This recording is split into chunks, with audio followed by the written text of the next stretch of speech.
Unpacking the Depth of One of Us by Joan Osborne. Have you ever heard a song that made you stop and really think? For me, One of Us by Joan Osborne is one of those songs.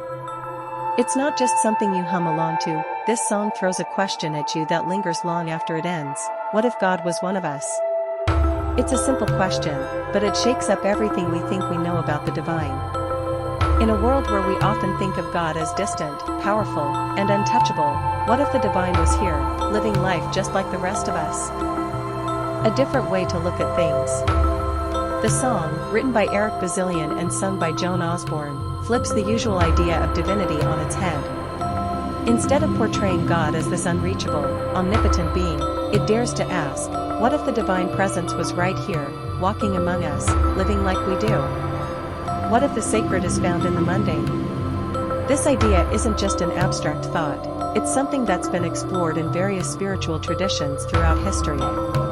Take the story of the Good Samaritan from the Bible, for example. It teaches us that kindness can reveal the divine in everyday people, suggesting that the divine might not be found in a temple or on a throne, but in the simple, genuine acts of love and humanity. In Buddhism, the concept of enlightenment reveals that the divine isn't something we have to search for outside ourselves. It's already within us, waiting to be realized. And in daily life, those fleeting moments of deep connection or unselfish kindness? They can feel almost sacred, as if we're catching a glimpse of the divine in the most unexpected places. It's not about religion itself, it's about perspective. The song invites us to reframe our understanding of the divine and find it in the places we might have overlooked. Why some people weren't happy about it? Of course, not everyone loved the song when it was released. Some took offense to the lyrics, particularly the line, "What if God was one of us, just a slob like one of us?" For many, this phrasing seemed irreverent, disrespectful even. The idea of God being portrayed as a slob made some uncomfortable. But was it really mocking religion, or was it challenging the way we see God? Eric Bazillion, the songwriter, has explained that he never intended to offend anyone. In fact, he wrote the song to provoke thought, not to mock faith.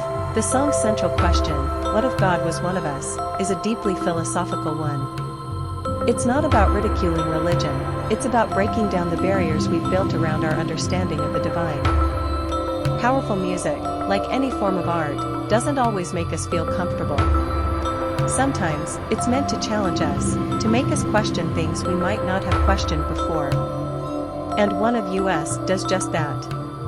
It sparks a conversation about the nature of God, spirituality, and how we experience the divine in our daily lives. Still relevant today.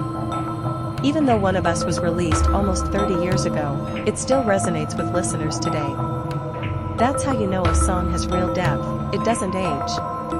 The questions it raises are timeless and just as relevant now as they were back then. In a world where many people feel disconnected from spirituality or are questioning traditional beliefs, the song offers a fresh perspective. It invites us to consider that maybe the divine isn't as far away as we think. Maybe it's not found in lofty ideals or religious institutions, but in the small, everyday moments of our lives. Perhaps it's been here all along, just waiting for us to recognize it. The beauty of One of Us lies in its ability to transcend time and remain impactful. It's a reflection of how we grapple with the divine, spirituality, and our place in the world, no matter the era. Reflection and conclusion. So, what do you think? Did this song ever make you question things in a new way? Has it shifted the way you look at the divine, or made you reflect on your own spiritual journey? The truth is, One of Us invites us to see the divine in everything, whether it's in an act of kindness, a simple moment of connection, or even in the struggles of everyday life. It challenges us to reconsider the boundaries we've set for what is sacred and what isn't. As we continue our spiritual journeys, perhaps we can take a lesson from this song. The divine isn't something out there, far away from us. It's here. It's now. And it's often found in the most unexpected places.